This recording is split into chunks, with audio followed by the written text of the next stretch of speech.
Assalamualaikum warahmatullahi wabarakatuh. Bertemu lagi dengan saya untuk belajar matematika. Kemarin kalian sudah mempelajari tentang statistika, yaitu ukuran pemusatan data dan ukuran penyebaran data. Sekarang saya akan menambahkan catatan kalian. Di sini ada beberapa yang harus kalian ketahui. Nanti kita bahas satu persatu. Yang pertama, kemarin kalian juga telah menghitung rata-rata untuk data kelompok dan data tunggal. Kalian juga sudah mendapatkan rumus untuk mencari rata-rata. Sekarang saya akan menambahkan rumus baru untuk mencari rata-rata, yaitu mencari rata-rata menggunakan coding. Apa itu coding? Langsung saja kita ke contohnya. Contoh yang pertama. Kita punya tabel di sini, ada nilai dan ada frekuensinya. Ini termasuk data tunggal. Kenapa? Karena dia tidak berbentuk interval. Data tunggal yang saya sajikan dalam bentuk tabel. Nah, bagaimana cara menghitung rata-ratanya jika menggunakan coding? Langkah pertama, kita buat dulu. Ini C. C itu kepanjangannya dari coding. Nah, C-nya itu bagaimana? Coding itu kita menggunakan angka 0, 1, 2, min 1, min 2, min 3, dan seterusnya. Kita pakai angka-angka yang ada dalam garis bilangan, yaitu ada positif dan ada negatif. Langkah selanjutnya, tentukan yang akan kalian beri coding. Coding yang kalian tuliskan pertama adalah angka 0. Kalian letakkan angka 0 di sembarang tempat. Sembarang tempat maksudnya bagaimana? Boleh 0 di atas, boleh data kedua, data ketiga, data keempat, data kelima, data keenam, atau data ke-7. Kalau saya, karena di sini kan ada 7. 7 itu dibagi 2, berarti kan tengah-tengahnya berada di data keempat. Berarti yang data keempat lah yang saya beri 0. Kalau tidak data keempat, boleh data kelima, boleh data keenam, boleh data ke-1, kedua, ketiga, terserah. Yang penting kalian posisikan dulu angka 0. Setelah itu, kode yang lain bagaimana? Nah, setelah 0, angka di atas 0 itu angka negatif yang berurutan. Berarti setelah 0, berarti min 1, min 2, dan min 3. Angka ke bawahnya, angka positif yang berurutan setelah 0, 1, 2, 3. Gitu ya, bisa ya. Kalau 0-nya di data ke-5, berarti 0-nya di sini, angka berurutannya min 1, min 2, min 3, min 4. Bawahnya 1 dan 2. Bisa ya? Bisa. Terus, setelah itu bagaimana? Setelah coding sudah kalian tuliskan, langkah selanjutnya kalikanlah frekuensi itu dengan kodenya. Tinggal kalian kalikan seperti biasa. 6 kali 3 min 18, 5 kali min 2 min 10, 6 kali min 1 min 6, 7 kali 0 0, 4 kali 1 4, 6 kali 2 12, 6 kali 3 18. Bisa ya dikalikan seperti biasa. Nah, setelah dikalikan, apa yang dilakukan langkah selanjutnya? Langkah selanjutnya, jumlahkanlah frekuensi dan jumlahkanlah frekuensi kali coding tersebut. Kita jumlahkan dulu frekuensinya. Berapa? Jumlah frekuensinya ini ternyata setelah kalian jumlahkan adalah jumlahnya 40. Kemudian frekuensi kali coding jumlahnya berapa? Kita lihat. Ini 18 dengan 18, min 18 dan min 18. Ini min 10, min 6, berarti min 16 ya. Terus 4 tambah 12, positif 16, berarti ini juga habis. Berarti jumlahnya adalah 0. Bisa ya dijumlahkan seperti biasa. Kemudian, kalau sudah ini langkah selanjutnya apa? Ya kita tinggal menghitung rata-ratanya. Rata-ratanya kalau kalian menggunakan coding adalah nilai kalau data tunggal, kamu lihat yang kamu beri kode 0 itu nilainya berapa? 6. Berarti di sini kita tuliskan angka 6. Ingat, yang kalian tuliskan nilai yang kalian beri kode 0. Nih, yang kalian beri kode 0 tadi kan 6. Berarti kalian bisa tuliskan 6 di sini. Kemudian ditambah. Tambah apa? Tambah jumlah dari perkalian frekuensi dan kode. Jumlahnya berapa? 0. Dibagi apa? Dibagi jumlah frekuensi. Nah, ini kalau data tunggal. Berarti 6 tetap. 0 dibagi 40, 0. Berarti rata-ratanya adalah 6. Bisa dipahami? Bisa ya. Itu kalau data tunggal. Sekarang kalau data kelompok. Ini ada tinggi badan, ada frekuensi. Bagaimana cara menghitung rata-ratanya menggunakan coding? Nah, kalau seperti ini, langkah pertama sama seperti tadi, kalian buat dulu codingnya. Terserah mau mana dulu yang kalian buat 0. Di sini saya mau tempatkan 0-nya di data ketiga. Nah, berarti atasnya min 1, min 2. Bawahnya 1, 2, 3. Selanjutnya, kalian kalikan frekuensi kali kodenya. Kita kalikan seperti biasa. 3 kali min 2, min 6. 4 kali min 1, min 4. 4 kali 0, 0. 5 kali 1, 5. 3 kali 2, 6. 2 kali 3, 6.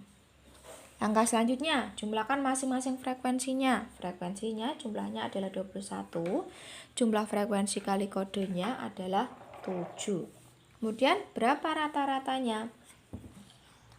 Kalau dia berbentuk data kelompok, tuliskan nilai tengah yang diberi kode. Tadi yang diberi kode 0, yang diberi kode 0. Yang diberi kode 0 tadi kan interval 161 sampai 165. Nah, carilah nilai tengah dari 161 sampai 165. Ternyata nilai tengahnya adalah 163. Ingat ya, nilai tengah yang kamu beri kode 0. Harus bisa membedakan antara data tunggal dan data kelompok. Kemudian ditambah. Tambah apa? Tambah jumlah frekuensi kali kode dibagi jumlah frekuensi dikalikan interval. Intervalnya atau panjang kelasnya 151 sampai 155. Panjangnya berapa? 151, 152, 153, 154, 155. Ternyata panjangnya adalah 5. Bisa membedakan ya rumus antara data tunggal dan data kelompok. Kalau data kelompok, nilai tengah data yang kamu beri kode 0 ditambah jumlah frekuensi kali kode dibagi jumlah frekuensi dikalikan panjang kelasnya. Kita hitung seperti biasa. 7 kali 5 dibagi 21. Berapa? 1,67. Nah, berarti jumlah frekuensinya adalah jumlah frekuensi rata-ratanya adalah 164,67. Udah ya, nanti kalian untuk menghitung rata-rata bisa memilih rumus mana saja, yang penting hasilnya sama. Sekarang lanjut rata-rata gabungan. Apa itu rata-rata gabungan? Jika terdapat dua data yang diketahui rata-rata hitung dari kedua data tersebut dapat ditentukan dengan rumus seperti ini. Rata-rata gabungan N1 kali X bar 1 ditambah N2 kali X bar 2 dibagi N1 ditambah N2. Ini ya kalau rata-rata gabungan. Nanti kalau datanya lebih dari 2 ya di sini ditambah lagi N3 kali X bar 3 ditambah N4 kali X bar 4 dibagi N1 tambah N2 tambah N3 tambah N4. Tergantung banyaknya data. Di sini ada keterangannya apa itu X bar gabungan N1, X1 bar, N2, X2 bar. Bisa dibaca sendiri ya. Ini rumus rata-rata gabungan. Langsung saja kita ke contohnya. Contoh yang pertama, diketahui nilai rata-rata 10 siswa laki-laki adalah 72, nilai rata-rata 15 siswa perempuan adalah 80. Berapa nilai rata-rata gabungan seluruh siswa? Kita tuliskan dulu yang diketahui. Nilai rata-rata 10 siswa, berarti kita anggap sebagai X1 bar. Berapa? 72. 10 siswa, berarti N1. Kemudian nilai rata-rata 15 siswa perempuan, berarti X2 bar. Berapa?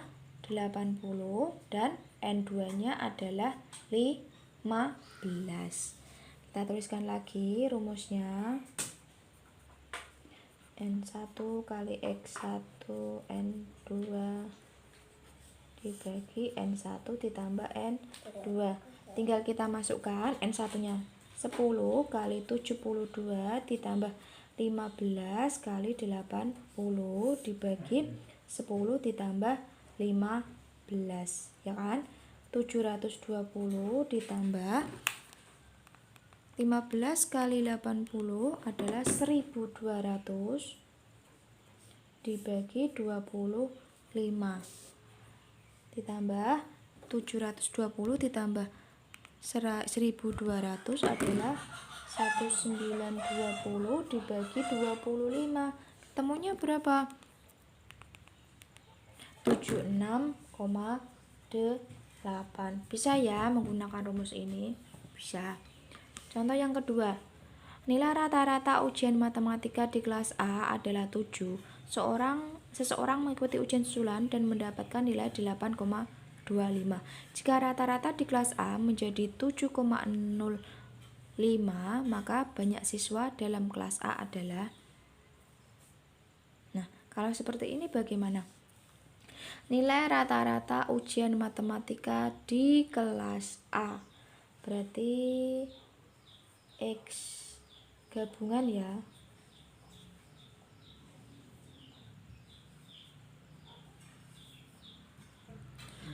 Berarti X gabungannya berapa? X gabungannya ya ini 7,05. Kenapa? Karena semulanya kan 7, terus ada lagi yang ikut. Berarti kan dia gabungan dari yang semula ditambah yang ikut ujian kembali, ikut ujian baru. Jadi gabungannya adalah 7,05. Itu ya. Kemudian X1-nya kan 7. Pertama kan kelas A 7. Berarti kemudian rata-rata kelas A ada seseorang yang mengikuti. Berarti kan X2 bar, berarti 8,25. Berarti N1-nya berapa? N1-nya belum diketahui. Ya kan? Ini kan di kelas A belum diketahui. Terus X2-nya berapa? N2-nya ya 1. Kenapa 1? Karena ini seseorang mengikuti ujian susulan. Berarti kan seseorang. Berarti N2-nya adalah 1. Berarti soal ini yang dicari apa? Banyaknya N1. Karena banyak siswa dalam kelas A. Kita tinggal tuliskan rumusnya. Jadi kalian harus pandai-pandai menganalisis soal. Nah, kita tulis X gabungannya 7,05. N1 yang dicari, X barnya 7 ditambah 1 kali 8,25. Terus N1-nya ditambah 1, ya kan?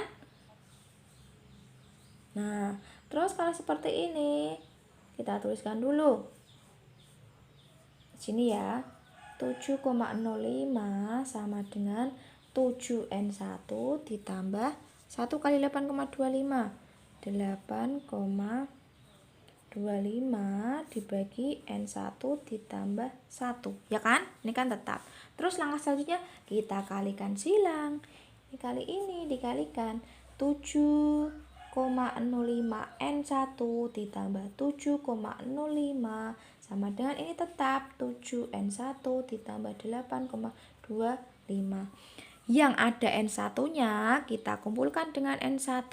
Berarti 7,05N1 kurangi 7N1 ini juga 8,25 kurangi 7,05. 7,05 kurangi 7 berarti 0,05N1 sama dengan ini kurangi 8,25 kurangi 7,05 1,2.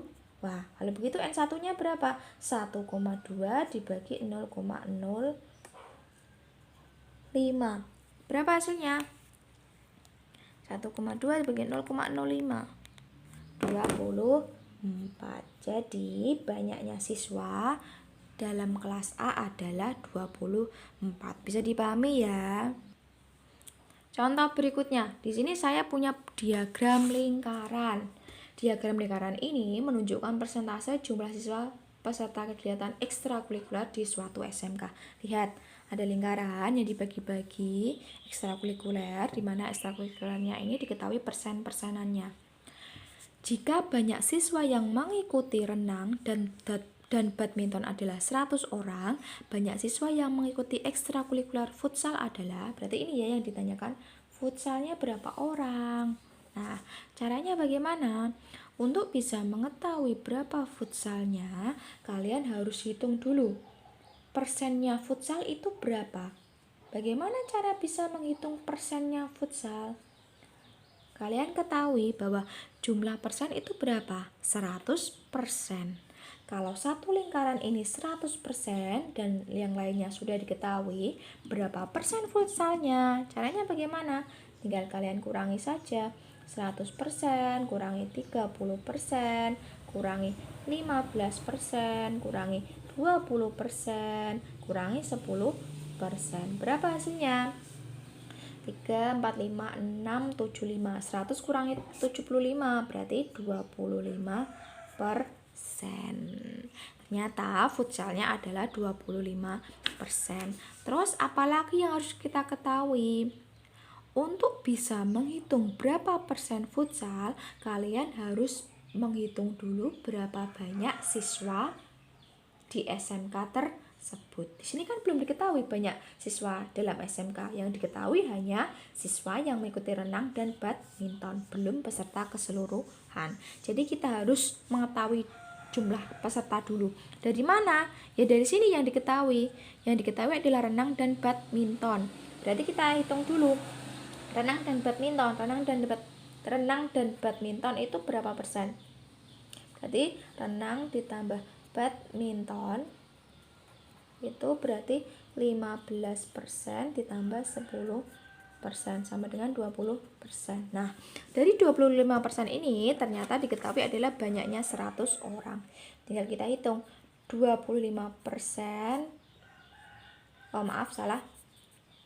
Sebelumnya kalian misalkan dulu, misal Y adalah jumlah siswa SMK.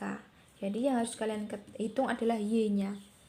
Bisa kita tuliskan 25/100. 25/100 dari mana? Ya ini 25%. Dikalikan Y sama dengan 100 orang. Kita kalikan silang, berarti kan 25Y/100 sama dengan 100. 25Y sama dengan 100 kali 100 berapa? 10.000. Y-nya berapa? 10.000 bagi 25. Y-nya adalah 400. Jadi jumlah siswa SMK adalah 400. Kemudian baru kita hitung berapa anak yang mengikuti futsal. Caranya tadi persennya adalah 25/100 kali 400. Itu ya, 400-nya dari mana? Ya ini jumlah keseluruhan. 25% dari jumlah keseluruhan. Berarti 25 kali 4 100. Jadi yang mengikuti futsal adalah 100 anak. Bisa dimengerti ya dari beberapa contoh tadi. Kalau memang belum paham, kalian ulang lagi video ini, kalian pelajari lagi, kerjakan lagi, pasti nanti bisa. Supaya lebih paham, kalian bisa mengerjakan latihan-latihan soal di bawah ini. Silakan kalian bisa lihat untuk nomor 1. Kelihatan ya, nomor 1 ada data kelompok, diminta untuk menghitung rata-rata menggunakan coding. Bisa ya. Kemudian yang kedua, nih, bisa dibaca sendiri. Banyak siswa perempuan. Berarti nomor 2 juga menggunakan rata-rata gabungan. Yang nomor 3, nih. Ini juga menggunakan rata-rata gabungan. Bisa ya. Kemudian satu lagi. Ini ada diagram lingkaran. Kelihatan ya? Kelihatan. Diminta untuk menghitung siswa yang hobi membaca. Pasti bisa. Jangan lupa dikerjakan, dipelajari lagi dengan sungguh-sungguh. Apabila ada yang belum paham, bisa diulangi videonya atau bisa langsung bertanya kepada saya. Baik, saya akhiri pertemuan kali ini. Terima kasih atas perhatiannya dan sampai jumpa.